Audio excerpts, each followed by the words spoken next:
by definition, religion is coming from revelation from on high. There's no, I mean, there is, the most advanced yogis can have access to the Buddha at a subtle level, but there's no view philosophically like this. Whatever Buddha says, any phrase, any view that Buddha has is coming from his own direct experience. So when I said to him, well, would you ask, Einstein? Who revealed the teachings to you, Einstein? Everybody laughed. And of course we would laugh, because that's what we think of science. We use our intelligence. We're all very intelligent and very rational, and we look at reality and we come up with things that we can prove to be true. Well, guess what, babies? That's Buddha. Except he's got a view of subtler reality, that's all. And that can be cognized by subtler mind. That's the point. You have to take that as your hypothesis. So there's no such thing as there is revelation. If you're a great yogi, you can have revelation from Buddha. Of course you can. But knowledge about the universe, that's only natural law for Buddha. There's no equivalent of God's law. No equivalent. Not like that.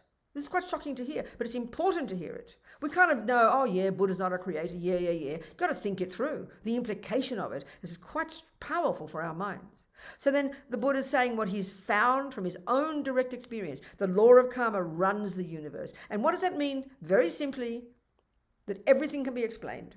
And what that means is, very simply, he's saying every millisecond of anything that any sentient being, and the lovely word in Tibetan, it's so much more delicious than sentient being, sem chen, mind possessor. I love that phrase. By definition for the Buddha, every millisecond of what any mind possessor, a dog, an ant, a hell being, a god, you name it, every millisecond of whatever any sentient being, any mind possessor thinks, feels, says, does, necessarily is a karma, an action that will leave a seed in the mind, will program the mind, leave a seed in the mind that, unless you pull that out, will necessarily grow in the future as your experiences. So as His Holiness the Dalai Lama calls karma, it's like self-creation, So the point, now this is another tool.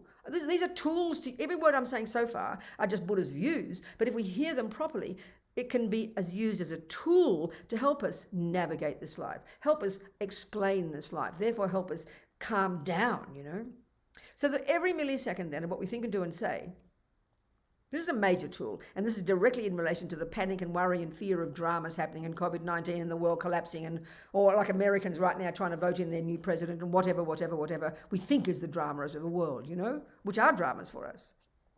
But if we begin to understand karma, again, I could spend the next 6 weeks just on this topic. You could. It's dealt with extensively and profoundly in all the literature. Well, before the Buddha. Buddha didn't chuck out all these ideas. He brought so much with him because they were true. And then he diverged in his own direction, in particular, in relation to his own view about the nature of self. This is the point, So we'll discuss all this as we go along. So the view of karma is enormous, and not just to say karma, we say it in such a superstitious way. It's like saying, oh yeah, person says, why is that thing growing in the garden? Oh, that's botany. It is botany. I believe in botany. How stupid. Please explain how botany works. Oh, I don't know. What good is that? So what's the point of saying, oh, I believe in karma? It's so superstitious. It's ignorance. You've got to know the law of karma so you can interpret your garden and know then what to do with what's in your garden. That's how you live your life. In fact, in the Tibetan packaging, the packaging of Buddha's teachings that's quite specific to Tibet is marvelous. And we use Tsongkhapa's packaging, the 14th century lineage Lama, our lineage Lama. And he's based that on Atisha's packaging, this lovely text called The Light That Guides You on Your Way. When Atisha started, he took all the major points from all the vast body of knowledge, all the physics, the metaphysics, the psychology, the etymology, all the epistemology, all the metaphysics, all the philosophy, all the psychology of Buddhism. And he took all the main points and he presented them in a nice, orderly way. Orderly, clearly, like any body of knowledge, in terms of the capacity of the person to internalize it. Now, we're not used to thinking of spiritual teachings like that. Absolutely not. We think of it as one big kind of glob of unusual things, but it's a really coherent, organized structure. And Tsongkhapa in the 14th century used that as the basis of his extensive, what they call lamrim literature. Lamrim means path, gradual. A modern term for it would be he wrote a course. And like all courses, you begin with the easy stuff, the middle stuff, the most advanced stuff. So, I like to use the analogy of junior school, high school, university, and postgraduate, and it fits perfectly. So, as Lama Zopa, though, respecting the lineage, would say the very first level of teachings in this lamrim package, this course of Buddha's teachings to be internalized by the disciple, he respectfully refers to it as the teachings and practices suitable to the disciple of the least capability. Well, that's a mouthful. It's okay. I'd say junior school. And we get that. I mean, it's a cliche, but it's very tasty. Even now as a Buddhist, hearing this stuff all these years, still lamrim seems an abstract concept. I've got to translate it in my mind, Then the next level, a bit more difficult, is you go to high school. More difficult, you go to compassion, you go to university. Then postgraduate. Well, that's all the teachings in Buddhism. You get the high school and junior school teachings in Thailand and Burma. That's the Hinayana teachings, the Theravadan teachings. You get those as well in Tibet. You get those in Japan and China. Then you go to university level, which is the Bodhisattva path. You won't get that in Thailand and Burma. You'll get that in China. You'll get that in Taiwan, and you'll get it in Tibet. But then you've got the postgraduate, which is Vajrayana, and you'll only get that in Tibet, or Tibetan Buddhism. So all of these coming from India and then transplanting to these different, and there's different levels of Buddha's teachings, different levels and a capacity of disciple. For the Buddha, then, we've got to do, for the Mahayana one, for the Tibetan Buddhist, we've got to do the lot. So clearly you don't start you don't start by trying to internalize, postgraduate math. It would be ridiculous. You've got to start in junior school. 1 + 1 is 2, You go one step at a time. So karma, which is this extensive presentation of the nature of the universe and why things are what, and specifically why happiness and why suffering, this is the key. This is the most fundamental practice for a Buddhist. If you choose, no one's forcing. But we hear it as so kind of concrete and way you weird Indians have come up with all these, lower caste and upper caste, and you've made it so concrete, which is really outrageous, so wicked, concretizing it, so solid, Not appropriate, not being rude. Well, I am probably being rude, but I'm Australian. What can you say? So anyway, karma is your first one. Even to work on the mind, being your own therapist, Lama Yeshe puts it, this is where you really become a Buddhist. So have I completed even saying what I was saying the mind is? This is all about what the mind is, okay? Buddha's view. 1, I'm going back. 1, it is not physical. 2, it's got far more subtle levels of cognition, which we need to access. 3, it is not the handiwork of anybody else. 4, it's got this outrageous potential. You can rid the rubbish and become a Buddha. This is kind of mind-boggling. This is Buddha's view. So now, the job then, as I mentioned, the job is work on the mind. But that's high school, people. That's high school. Too difficult. And why is it difficult? Because we have body and speech. We have a body. We have this body, and these are the as Lama Zopa calls, they are the slaves of our mind. And right now, because our mind is uncontrolled, and that's because we never pay attention to it, because it's not important to us, because we think the outside world's important. We're brilliant about knowing about the outside world, not the mind. So, the Buddha's view is it's too hard to work directly on your mind. You can start, but the first thing that is necessary, and that's junior school. Junior school, entry level, grade 1, the essence of all the junior school practices, the essence of the lower scope teachings, the essence of the teachings and practices suitable to the disciple of the least capability. The essence of that is control your speech and control your mind, baby. Zip your lip and keep your hands to yourself. Now you've got to ask the question, why should I do that? Why is Buddha exhorting us to control our body and to control our speech? As soon as we hear that, normally we just feel like someone's constricting us, someone's restricting us, someone's telling us what to do from on high, and we get all neurotic and guilty, No, not like that. It's crucial to understand why Buddha would exhort us to control our body and speech. And I tell you, if we could conquer this level of practice, we'd be sublime practitioners. We could be listening to Buddhism for 40 years and still can't control our mouth. We haven't even accomplished junior school yet, And why should we look at our body and speech first? Because our mind is driven. Our body and speech, as Lama Zopa says, are the servants, the slaves. They do whatever the mind wants. But the tragedy is we don't see that because we don't pay attention to our mind. We don't, as a little girl, anger was one of my habits. My mother didn't have to teach me, I promise. I had it down. So I had no concept that I was angry until it was vomiting out my mouth, because there was little time between the thoughts and the emotions. So it was clear to me, it was automatic. My mouth just vomited out what I was thinking. But I didn't catch it until it came out, because I wasn't paying attention, So they have to control the body and speech. But this is really important reason. We need to know the logic of this. The logic of this. What's Buddha's logic? Now, this is, again, a crucial difference. I always quote this one, too. I asked, if I'm a Christian, when I was a Catholic, Jesus says don't kill, don't lie, don't jump on the wrong partner. Same as Buddha. Same as your grandma. Same as probably a good communist. It's probably pretty fundamental ethics for any reasonable person. You don't harm others, but you've got to say why. We just go, oh, well, it just seems like a good idea. No, there's got to be logic behind it. So what's Jesus' logic? It's very clear. Because God said. Because God's the boss. I asked my Jesuit priest friend, by definition, what is a sin? By definition, he said, a sin is doing what God said not to do. And that's reasonable if there is a being who is the creator. Buddha would argue with that. Don't need creating. We do fine making our own mess. And we do fine creating our own enlightenment. We're the boss. But that's the view. If there is a being that is the boss that runs the universe, then of course that is what a sin is. And of course that's the point that drives you. You don't kill because God said.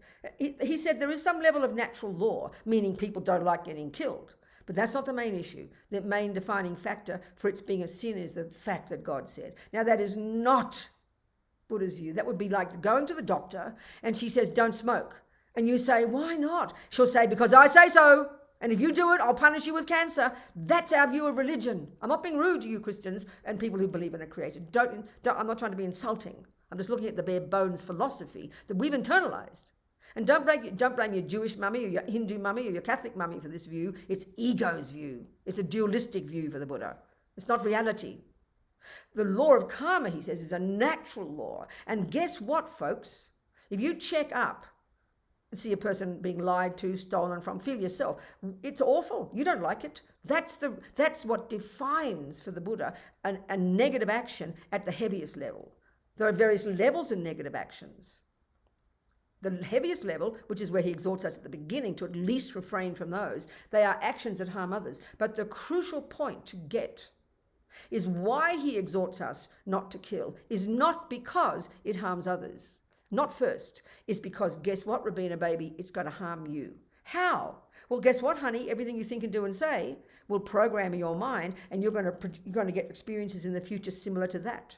That's the Buddha's logic of karma. It's something completely natural. It is not made up by Buddha. It is not made up by some mysterious Hindu saint 4,000 years ago. It's not made up by anybody. These beings have used their noggin, they've used their intelligence, they've used their power of observation to observe minds. That's their expertise. Not just the physical world, but minds. And this is what they've come up with. This is the law that runs the universe. It's a natural law. Every being in the universe lives within this law, is driven by this law. But we hear of karma in a very schizophrenic way, like some big stick that's used to beat you. It refers to happiness as well, you know.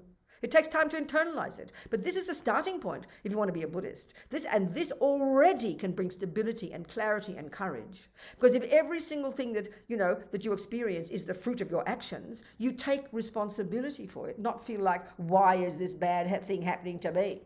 You don't even have that view when you really begin. So this is a powerful view, first in the head, but don't leave it there. And be smarty pants and just quote all the things about karma.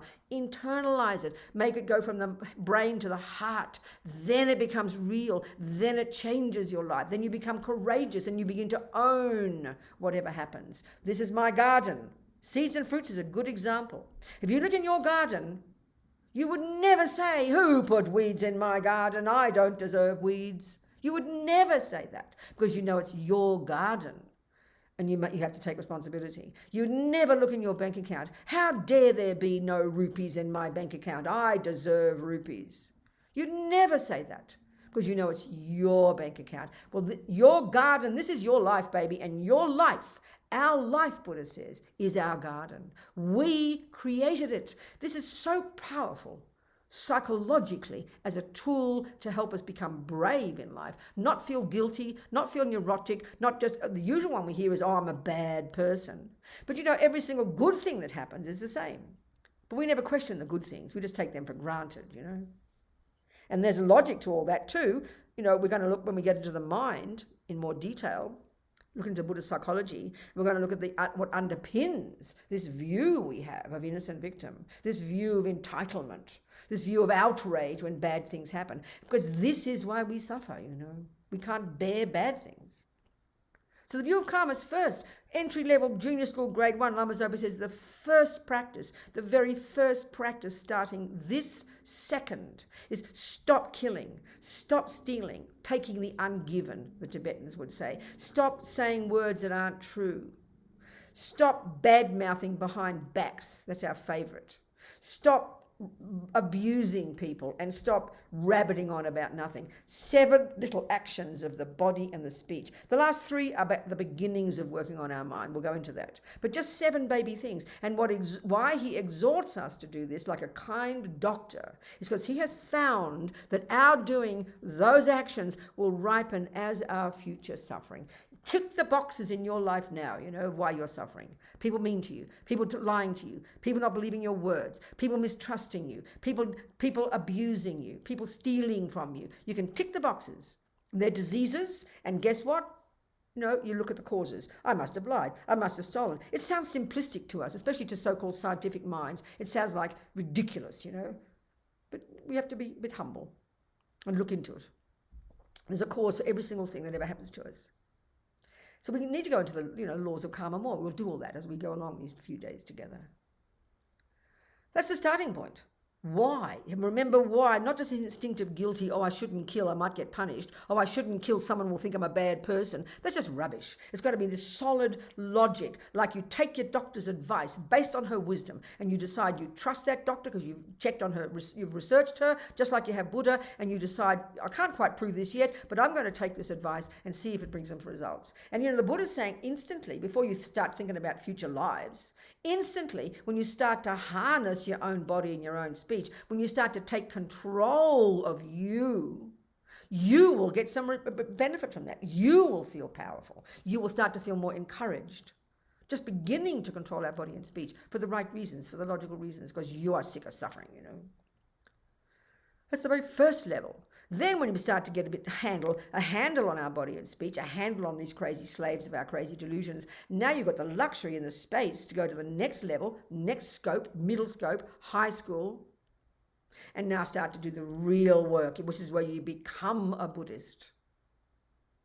Good ethics is shared by, like I said before, a good communist, a good everybody. But this is now high school is a unique approach of the Buddha. Now you start to become clear about your mind. You can start to meditate earlier. You can learn shamatha before this, no problem. But now this is where you would learn in high school. You'd learn how to get some concentration. You'd learn the Buddhist model of the mind, which is crucial to understand because Buddha's view is quite different,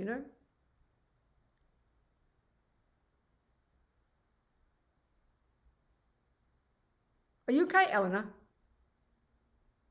Eleanor looks like she's having a fit. You okay, Eleanor? She's smiling away. God knows what she's doing. I hope she's all right. She's walking in the trees. Okay, I'm very happy.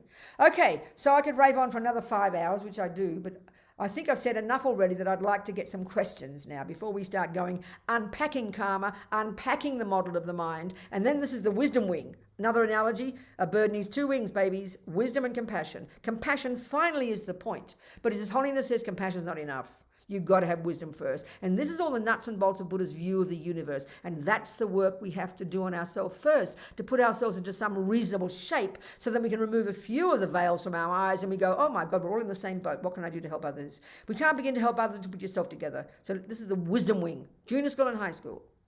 So now I'd like some questions from all you people about anything I've talked about, specifically what I've talked about, nothing else. If you haven't, I'm happy to keep chatting. Every word I've said so far can be used as a tool, and I hope to try and hear the application of it, how it can change the way we see things, and give us more confidence. This is the point. We'll go into more detail about it, though. Are there any questions?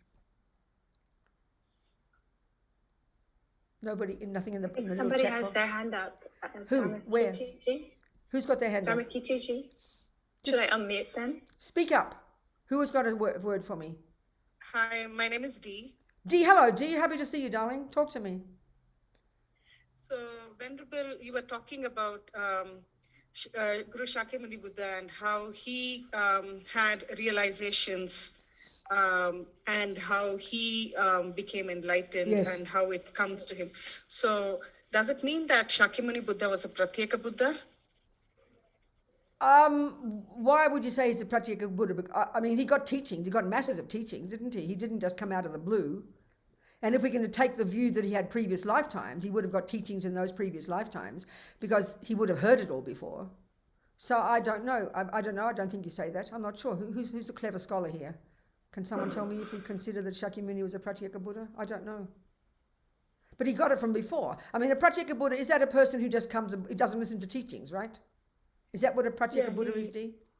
Yeah, solitary realizer, I think Okay, it's called. well, see, okay, if you think of it that way, in this life it could be, but they got teachings in a past life. They've had teachers in a past life. So in the end, you know, I'm not sure. I don't know if he's called that. I can't answer that question. But he had teachers. So, you know. And the view is that he was the one who went and diverged from the view about the self and came up with his teachings on emptiness. But I mean, we all know if we look at the big picture in Buddhism, there were previous Buddhas before that. So it's like, in the end, it doesn't come from, it's not as if it's the first time it ever heard. It's not as if what he came up with was the first time. I'm not sure, Dee. Thank you very much. I can't answer. I'll have to check the answer on that. What else, people? Any other questions? I have one question. Who is I? Where's the I talking? Where are you? I want to see you. This is Dinara. Dinara, hello, darling. Talk to me. Hello, Venerable Robina. Hello, everyone. Yes. A couple days ago, I couldn't fall asleep for a long time because of one mosquito who was flying around, quite bothering me. So I tried to catch it, and I actually caught it, but accidentally the being got killed. Of course, exactly. It makes sense. That's right. I wanted to catch it the way that it's still alive and yes, take it out. I understand that, yes. I understand. So then question? It got smashed. So is there a way to neutralize that kind of... I understand. We're going to go into more detail in one of our talks, and we can start a bit with it now that you've asked it, Dinara. Why not? Let's go into one of some of the answers to this. We can do that, but we'll discuss it in even more detail as we go along. But basically, everything we think and do and say is an action, a karma, and that starts with the mind. So that broadly speaking, the character of the actions we do, that is to say, as to whether they're negative or positive, and the degree of negativity and positivity, which determines the seed we plant, which determines the future results, because everything we think and do and say will bring results, is determined not by the action itself, but by what was in your mind, your motivation. So we could argue here, you know, and so any action in general, for it to be what they call a complete action, Dinara, and we'll go into all this in more detail. One, there has to be an object of that action, in this case, a mosquito, a living being. Two, your mind involved is the number two, and there's various things there. But simply speaking, there's two main parts there. And this is crucial to understand. One is the intention. Intention, not meaning, oh, I had a good intention. Not like that. That's more like motivation. Intention is bare bones, I will, and volition. That's the real meaning of karma. Action, mental action. I will. So what you were thinking was, I will catch this mosquito and release it. So sure, it wasn't really, and the second one is your motivation. Okay, your motivation. Now, to be honest, it wasn't compassion for the mosquito. It was annoyance from your side because you couldn't sleep, right? Would you agree with that? So it was a fairly self-centered motivation. It's all right. Everybody's like this. Normal. We've got to label it accurately. It wasn't compassion for the mosquito. You weren't so worried for the poor mosquito that it might get squashed when you go to sleep. I must save it. It wasn't that, was it? Would you agree? Okay, you didn't want to kill it. There was no intention, I will kill this mosquito. So that was good, but there was an intention to get it out of the way, and the motivation was fairly self-centered. So it was a sort of a benign negative action. But then in the end, you accidentally killed it. So you didn't intend to kill it. But the point is, if we understand this process, and if it's a complete action of killing, one, there would be the object, a mosquito. Two, intention, I will kill. Motivation, anger, annoyance, what else, you know? Three, you do the action. Four, dead mosquito, roughly speaking. So those were there, but your intention was not to kill, and your motivation, it was self-centered. It was better than wanting to kill. So there's some aspect of negativity, you can say that because it was self-centered, but it wasn't the action of killing because you didn't intend to kill. So then, of course, that second, if you understood this process, just like if you planted a seed in the ground that you suddenly discovered was a weed, what would you do with it? If you planted a seed in the garden and you suddenly discovered it was a weed, what would you do with it? What would you do then? I would pull it out. Precisely, dear. That's the whole point. So when did this happen? A week ago, a year ago, yesterday? About 3 nights ago. Okay, good. So 3 nights you've been sitting there worrying about what to do with this weed when you could have just pulled it out. Do you understand my point? I'm not criticizing, but this is the approach. It's so practical. And that's why if we watch our mind like a hawk every second and we understand this view of karma and we know we don't want to sow bad weeds because I don't want suffering. Forget the compassion for the mosquito. And so when you do plant a good seed, you try to nourish it. That's the attitude. So there's no karma that can't be purified. And it's a mental thing. We create karma with our mind and so we purify it with our mind. So the next second, and now you can do it, you would deeply regret that you did this because you don't want future suffering. Compassion for yourself. The next step is you have compassion for the mosquito, and the next step is you do some little purification, like say a mantra. Imagine purifying that karmic seed you planted, and fourth, you make a decision not to do it again. That's how you purify everything. So the quicker you do it, the more likely you can pull it out. But if you leave that weed there for 10 years, it'll grow a big damn weed and much harder to pull out, right? So this is such a practical approach. As Lama Zopa talks in this first level of practice, junior school, the first one is don't do actions like that. Watch yourself like a hawk. Best. But when we do it, we've got to pull them out. So the second level of practice, in a good daily practice, and Lama Zopa says we're insane not to do it, is purification, which is the end of the day. You purify. You regret what you did because you're sick of suffering. It's for you. Second, you have compassion and rely on the Buddha. Third, you do a little practice. Four, you decide to change. It's a whole internal process. It's very practical. Do you understand, Dinara? That makes sense? Okay, we'll go into more detail at some point. These are practical tools. Some people, you might hear them as kind of religious, but they're just Buddhist psychology. It's Buddha's approach to how to deal with what goes on in your mind. Taking responsibility for everything, because we do the thoughts, we do the action, we say the word, we will get the result. We're the boss, So we take care of our garden. Who else, people? Any other questions? Any old question, I don't mind. I'll keep talking, no problems. We'll end up with a little meditation as well. No questions. Hello? Hi, good evening. Everybody. Who's talking to me? I can't see. This is Nikunj. Hang on, I've got to see your picture. Yeah. Oh, here, Nikunj. Is that Nikunj? Yes, that's right. Okay, good. I can't see you. I can see your back. Never mind, I'll hear your voice though. Talk to me. That's a bad picture. Go on, talk to I me. have a question. You mentioned... Can you get a bit closer to the mic? I can't hear you so well. Sure. Just. Can you hear me now? Is it better? That's better, bit better, yeah. Go on. Yeah. So I have a question. You mentioned that under the Buddhist concept, there is no beginning. That's right. No beginning, first Big Bang. Yes. So my question is, what is the final point then? What is what? What is what, Nikunj? The final moment then? I can't hear you, darling. Sorry, say it more slowly. It's a bit cloudy, the sound. What are you asking? So my question is, if there is no first moment, then what is the final moment? Oh, thank you. Good question. But why do we think there's a relationship? You know that I'll tell you. I'll give you a simple example, Nikunj. You know that an egg comes from a chicken, right?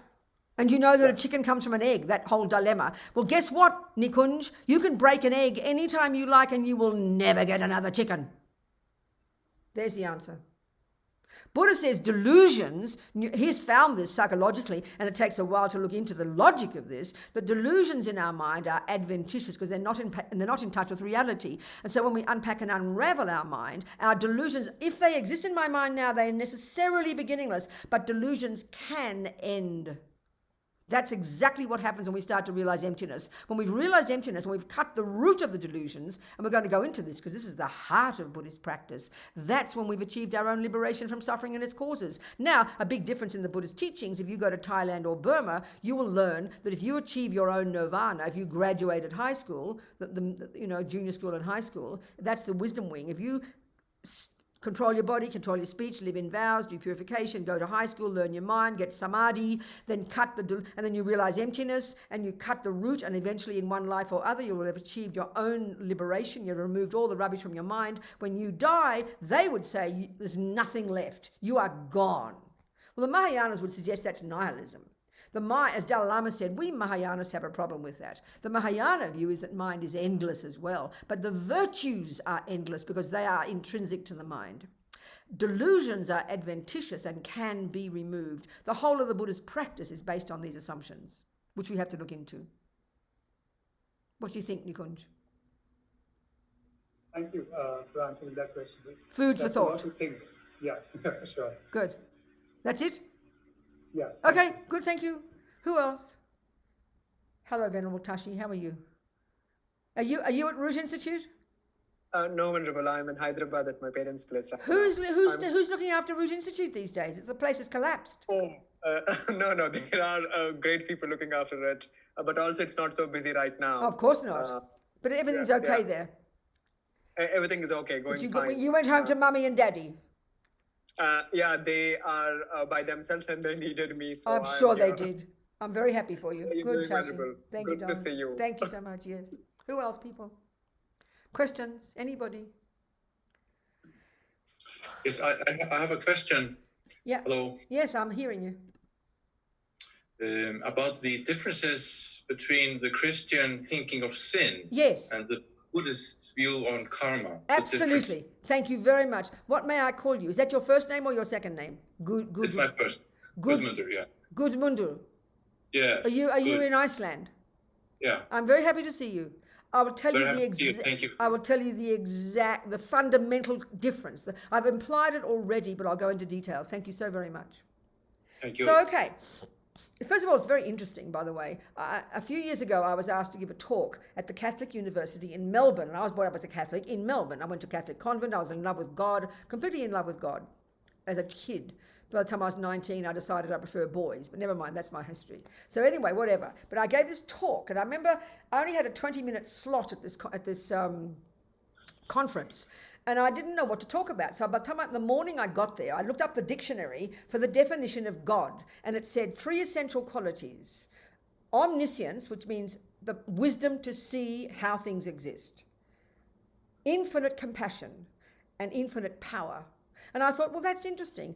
They're also the 3 essential qualities of a Buddha. So let's look at the similarities, which I think is very fascinating, but the fundamental differences where your question comes in. So my own comment is, it seems to be over the centuries, amazing human beings looking into the meaning of life in all of our cultures over as long as we can think, have come up, it seems to me, have come up with similar observations. So if I look at Christianity and I look at Buddhism, there are so many similar observations. Even that concept alone, that there's such a thing as omniscience, omnipotence, and infinite compassion. But the difference here, one radical difference, from the Christian point of view, there is only one of those that does not have a cause, that's always been like that. In its nature, it's permanent and intrinsic, and that energy is the source of everything else. Now, there is no view like that in Buddhism at all.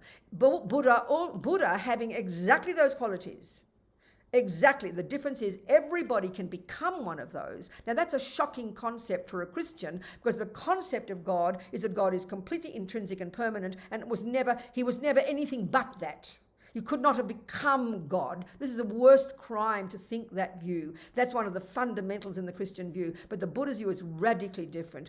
Every mind, Buddha says, every single sentient being, Buddha has found from his own experience that those 3 qualities are the potential of every mind. So you become omniscient, you become infinitely compassionate, and you become infinitely powerful. So there's one amazing difference. And Buddha, in fact, argues, that's where he diverged from the Hindu views, where they posit this philosophical view of God being this intrinsic, permanent, unchanging, uncaused energy. Buddha would argue there's no such possibility for such a thing to exist. And that's much of the extensive debating, first intellectually and then through meditation, that one discusses all those points. Then the other point is, well, they're the main differences. They're the fundamental differences. Therefore, the implication, as I mentioned before, if there is such a being who is above everybody else and who is the source of everybody else, then obviously a sin by definition is doing what God said I shouldn't do. And that's what drives a good Christian. Then I will not do that because God said, and I have complete faith in God. And I'm not criticizing this view. It's sublime to have that level of devotion. But that's the real logic for not doing a bad action. And then I'll become oneness with God, you know. I won't become God. You can't say that. But the Buddha's view is quite different. Buddha has said, he has done this job himself. He lays out his methodology. I have discovered this to be true and that to be true and this to be true, not from revelation, but from his direct experience. And he says, I've achieved Buddhahood and those qualities. And he says, here's my methodology. You can do the same thing, because this potential for Buddhahood, this potential for omniscience and omnipotence and compassion, everybody possesses it. And he gives all his logic and he gives all the methods. And so then you don't get created. You're not the handiwork of somebody else. And therefore, by definition, when Buddha says don't kill and don't lie, Just like Jesus, the reason isn't because Buddha said, he says it's because it's natural law. That first, people don't like getting killed, but at the beginning stages of your practice, junior level, junior school, where you avoid killing and stealing and lying, it's not because it harms others, it's because this is the law of karma, that everything I do just naturally will produce my future experiences. So that's the main drive that impels us in the beginning not to kill and not to lie. And that's what they mean by renunciation in Buddhism. I don't want suffering. I am sick of suffering. I want happiness, and I'm in charge of that process. So therefore, in Buddhism, don't kill and don't steal is not implying punishment or reward, because there's no punisher and there's no rewarder in Buddhism. They're the fundamental points. Do they make sense? Yeah, absolutely. Good. Thank you very much. Okay, good. Thank you. These are crucial. I mean, we've got to unpack these ideas. Everybody will say, oh yeah, Buddha doesn't talk about a creator, but we've got to unpack them, because the implications of these views are pretty powerful. They're the differences in the relationship we have with Buddha or with God. Quite fundamental. Devotion is the same. You talk to any Tibetan, they've got more devotion than most Catholics. I mean, I'm joking. No, they haven't. But there's incredible devotion, but not devotion in a creator, which is the usual logic of Christianity. That's why people often say to Buddhists, well, who do you pray to? Because there's an assumption that you pray only to a creator. Well, no, prayer is like, if you're a really good doctor, essentially I come to you and I say, please, good Mudu, would you please heal me? I'm praying to you, but I'm not begging you to forgive me. I'm not begging you to heal me. I'm asking you to give me methods that I can use to heal myself. So devotion plays a major role, but not on the basis of being creator, not like that. So we've got to unpack these ideas to be very clear, so it keeps our relationship clear, and it doesn't become guilt and neurotic and blame and shame and punishment and reward. These are very kind of dualistic and not helpful to us, the Buddha would say. Do you understand? Thank you so much. Thank you very much. Very helpful. Thank you. So why don't we end with a little meditation? We're 2 hours or 1.5, I forget.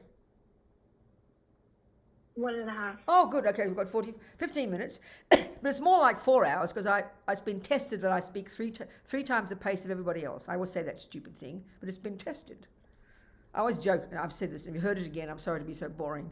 But I remember years ago, the centre in Brisbane in Australia invited 3 of us nuns from Chenrezig Institute to give 90-minute talks on each Wednesday. And so they transcribed them, and the other 2 nuns were 8 pages and mine were 24. So it's proven. So now it's sort of more like about midnight for you guys, because you had 3 hours, 4 hours, 5 hours of teachings. I'm just joking, okay? So let's now talk briefly, just keep simple. We'll do a little meditation technique to finish, but I want to talk about what meditation is first, to clear up some misconceptions. And again, we could spend the next 6 weeks just on this topic. Okay. So here we're talking Buddhist meditation. You can make up your own meditation. Buddha does not own copyright of it. You can do what you like. But if you say you're going to do Buddhist meditation, you better know what you're talking about. Don't, insult yourself or Buddha by making up something and saying, I'm doing Buddhist meditation. Let's be precise. So in Buddhism, there are 2 modes of meditation. Millions of techniques, but 2 main ways of using your mind. And we're talking here formal meditation.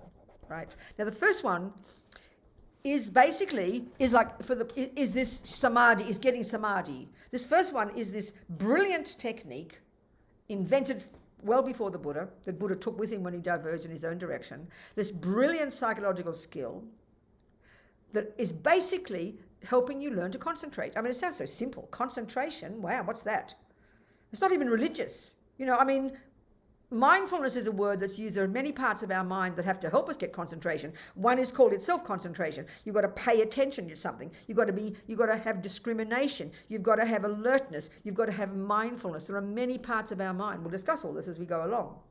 And mindfulness effectively is the ability to not forget what you're doing moment by moment. It's not religious in its nature, but we make it sound like some holy religion, As Lama Zopa says, thieves need mindfulness. It's not trying to be shocking. So it's not a virtue in its nature, but how it's used is what makes it virtuous. So, okay, concentration is just the beginning. And as I mentioned before, and I'm going to read to you from Lama's book, Mahamudra, just to bliss you out, how amazing you'd be if you had it. This is not the goal. This is not the goal at all. All these byproducts, bliss and joy and clarity and brilliance and skill of the mind and effortlessness of ability to control every thought, all of this is like a bonus. The point of concentration is so simple. It's to, if you can't, you know yourself, you can't do anything without concentration. You can't make a cake. You can't drive a car. You can't even take more than a few steps if you can't focus your mind, if you can't keep your mindfulness second by second. What do you think happens when you get Alzheimer's or you lose your mind? You've lost your mindfulness. You've lost all those different bits of your mind. They don't work. So you're lost. You can't do anything. So we need these to do anything reasonable. But here, the reason you get concentration, as far as the Buddha is concerned, is so you go to the second mode of meditation. That's where the work happens. It can be done in formal meditation, but in general, it's what we do in daily life. And each of these techniques then, each of them is labeled in terms of their result. So the first one is labeled shamatha, which in English can be translated as calm abiding. It's a form of samadhi, which is concentration. And so it's the end result of all this hard work. And if you were really qualified now to get this, you'd give up sex, drugs and rock and roll and mortgages and babies and dogs and worries and fears and food and nonsense or attachment to food. You'd find a nice place in the mountains and you'd take a couple of years and you might get it. It's a pretty rigorous thing and demands a lot of effort, but we've all got the potential. But we can start right now if we're not going to go to the mountains, it's okay. We can start learning to do it. But concentration, the reason to get it, because then you can use it in the second mode, which is known in terms of its result, and that's called special insight, vipassana. So these days there's a technique in the world, which is one of Buddhist techniques. It's almost like a new religion. It's almost like its own religion called vipassana. Oh, I go to a vipassana center, we'll say. It's just one of the techniques or several of the techniques that Lord Buddha taught in junior school or in high school to help us get insight into what?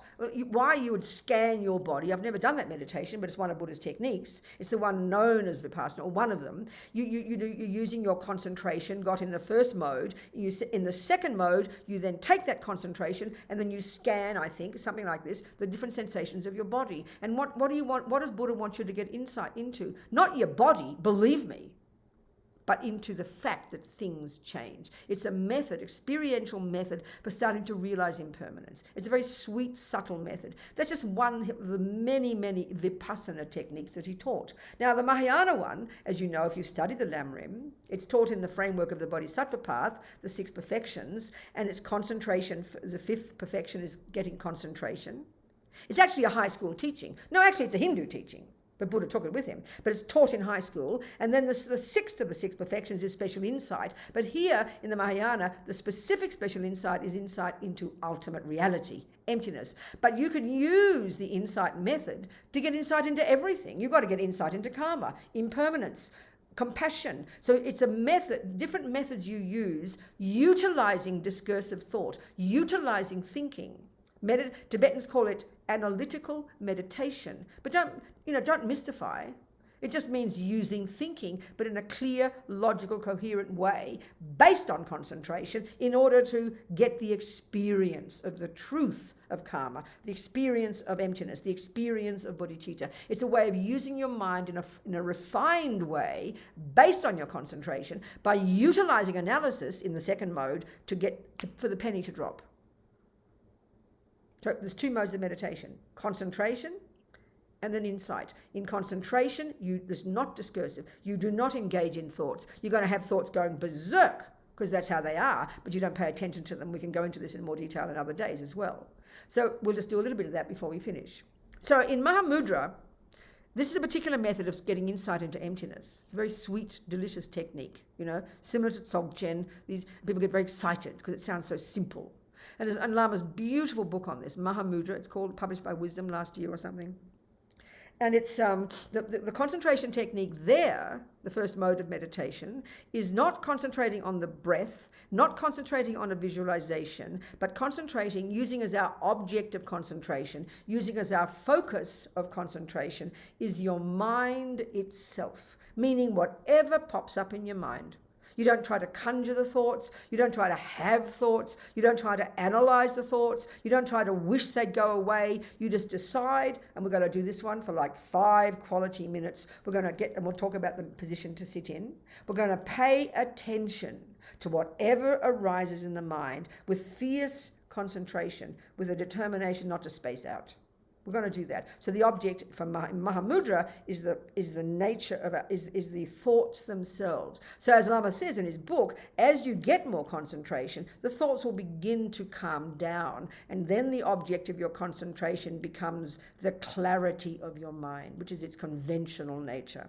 And then in the second mode of meditation, where you get insight, what you're attempting to do is get insight into the emptiness of your mind. We won't even go there yet. We'll just do the first bit. Okay, it's very tasty, but it seems kind of weird in the beginning. Often the commonest experience is you try to concentrate on your thoughts and suddenly you can't see any thoughts. You get very confused. Where are my thoughts? What have happened to them, you know? But don't worry about that.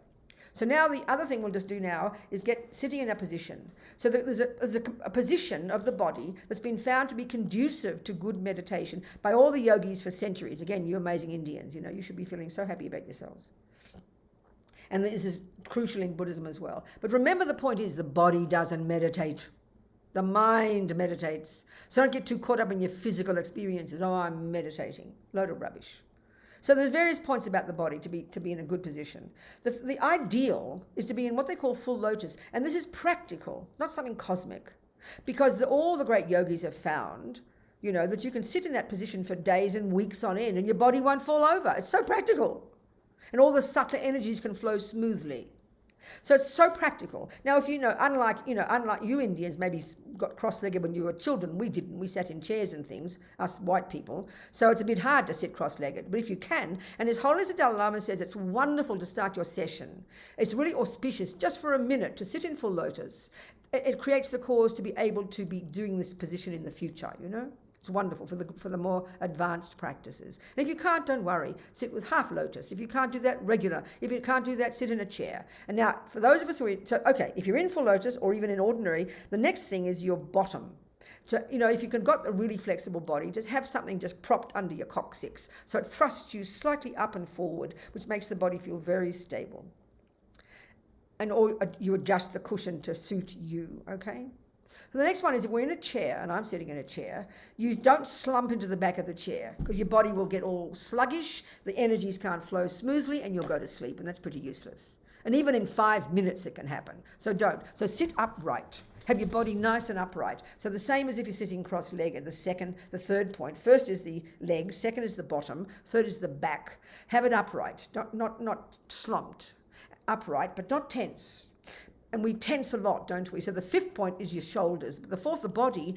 Have the body upright, but the fifth is the shoulders, but I'd add to that also all the muscles.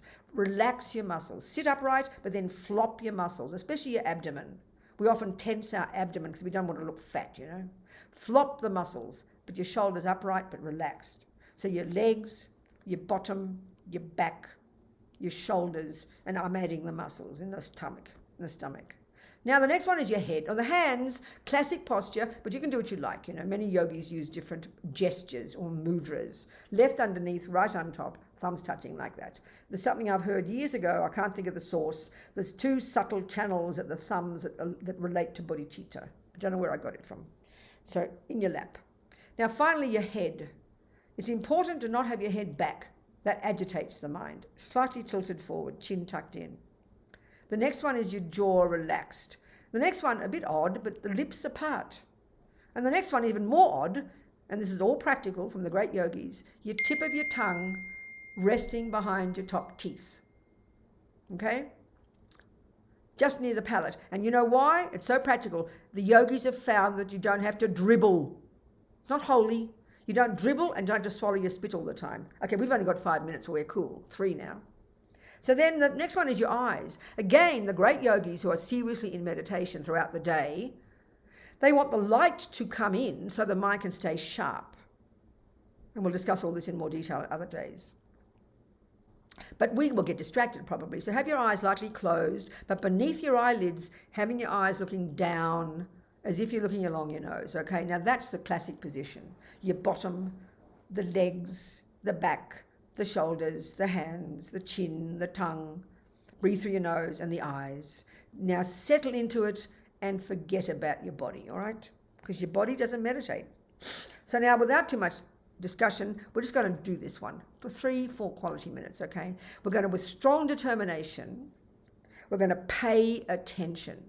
Attention is one of the many parts of your mind that all work together to accomplish anything. And the one that does the looking is actually attention. You know, Mummy says, pay attention. So we're going to pay attention. And the object of our concentration, object is just referring to whatever the mind is focusing on, is not the breath, is not a visualization, is not the body, is not the sensations, is simply whatever arises in your mind. You simply pay attention and you just watch. So don't get confused by it. As I said, don't have a conversation with your thoughts. Don't wish they weren't there. Don't analyze them. Just let it be, and with strong determination, just pay attention to whatever arises in your mind for 3 quality minutes.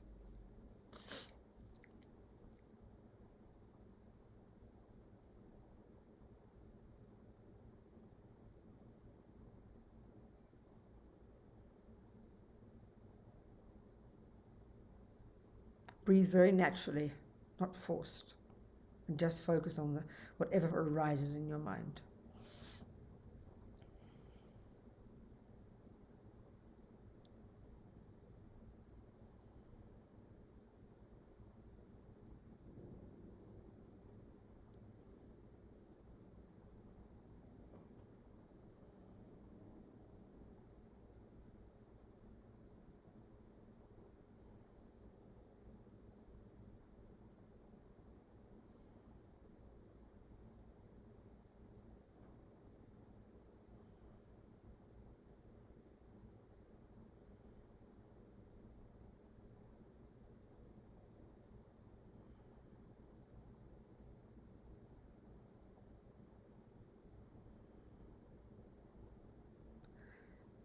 Just keep your mind sharp.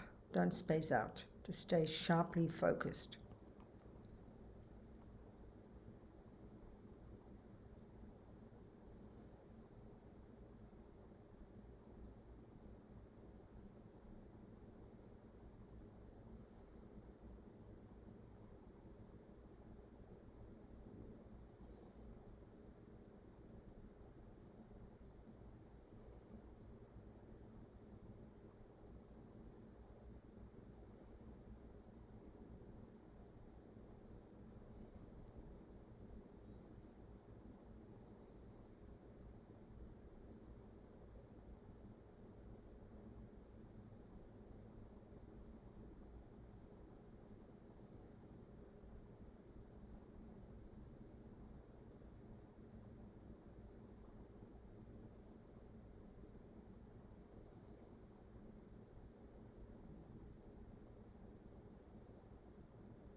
Just let the thoughts come and let them go. No analysis, no dialogue.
Don't space out. Stay sharp, alert.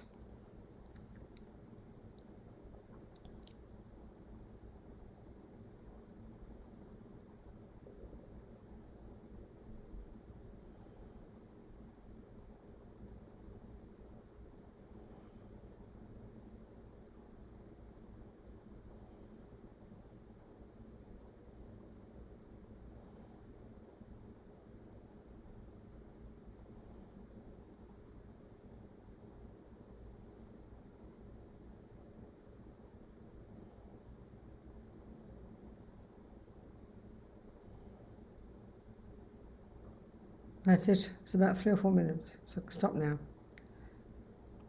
You know, we did a whole meditation with Lama Yeshe one time. He made us do 5-minute sessions. You know, sitting there for 20 minutes, unless you really got concentration, 99% of the time is spacing out. And it might just feel nice, but that's not meditation. We'll go into this in detail at other times. So just let's finish. Unless there's any urgent questions. Are there any more questions there, Jennifer?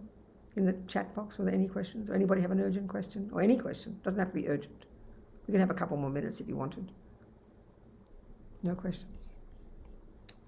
So we'll leave it there, I think. Food for thought.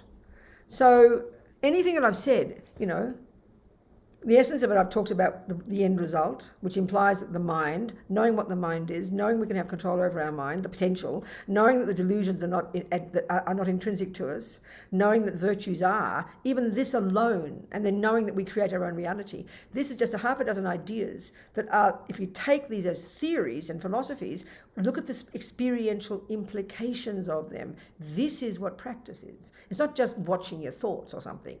That's just a technique to help you focus. In the end, practice is internalizing these views, because everything that arises in our mind is a view of how things exist. And if we're not in touch with how things exist, that's why we suffer, Buddha says, because there's a disconnect between what goes on in the mind and what is out there. So Buddha's suggesting his view, he's telling us his view, don't believe him, test it, is in sync with reality. And the consequence of that is you're going to get happy. Less suffering, less fear, more confident, more brave, more kind. This is the point of all of it. So even just knowing this, see if the next week until we meet again, we can apply some of this. I have... Huh? Hi, okay, darling, what's your question, Anugraha sweetheart? from Yes, Brazil. Anugraha's in Brazil. Tell us your question, darling. Could you please, I'm living a very stressful situation with my daughter now, who is mentally depressed. Yes. And can you please help me? You I don't love want her. to- Anugraha, I'll tell you, we're going to go into detail. You've heard it before, but we'll go next week. No time now. Yeah. The reason it is, this is being very brutal now, but this is like clinically looking at Buddha's view. Life is awful. Bad things happen. In your case, your poor suffering daughter, someone else, everybody in the universe, we have something. Now, the Buddha's view is, yes, this is incredible. And there's two ways to help people. One is based on your wisdom to know what to do to help solve her problem. But you know you can't do that. So your job is to work on your mind, to realize you are suffering because you have incredible craving for this pain to go away. You are suffering because you can see your daughter suffering and you wish you could make it go away, and you can't. So you know you can't be realistic, and all you do is love her. Love her, protect her, and stop expecting her to be different. This is hard, but that's what will make you clear and steady. Well, it's exactly the point of bringing the wisdom wing and the compassion wing together. The reason we suffer is not because of your daughter, is not because of COVID-19, is not because of the husband leaving us. This is shocking to hear, but we have to understand it. And this is why we have to work on our own minds. So as you work on your mind, as you give up attachment and fears and jealousy and anger, then you will have even more compassion. But you won't be afraid, and you'll love her for who she is and protect her. Whatever happens, happens. I mean, these are easy words to say, but this is the implication of all this view. So, darling, just be brave.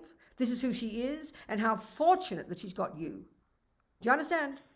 And you do your best, darling, to distinguish between you and her. Don't buy into her suffering, and don't take it on yourself. You become a nightmare. So be clear and strong and love her for who she is, and just give her courage by you being there. Don't give her lectures. Don't keep trying to take this pill and that pill, and maybe you should do this and maybe you should do that. None of that. Just love her and praise her and love her and protect her. That's it. Thank you. What It do you means think? so much to hear from you. Good, darling. It means so much to All hear right, from I'm you. happy. You know, We'll you talk are more in my next week. heart. We'll talk more next week. Thank you. Okay, you people. I hope it was helpful. I know it was helpful for me even saying these words, because it's reminding me of how to practice. So thank you very much for the opportunity. Thank you so much, everybody. Much love to all of you, and look forward to next week. Okay. Thank you so much. Thank you so much, Jennifer. Jennifer. Can we offer a mandala? Oh, don't worry about it. No, we'll just think in our minds. We think, thank you, Buddha, for all the teachings, and we just think, I'll just say the prayers in English, that these seeds we've planted, this 90 minutes we've been here, nothing goes astray. So think I'm going to nourish these seeds from this moment forward with my effort to practice, my effort to see my mind, my effort to be useful, one step at a time, and then thinking, may compassion grow and grow in the hearts of all. That'll do, Jennifer. Thank you, darling. Thank you so much. Much love. Thank you. Goodbye, everybody. Thank you.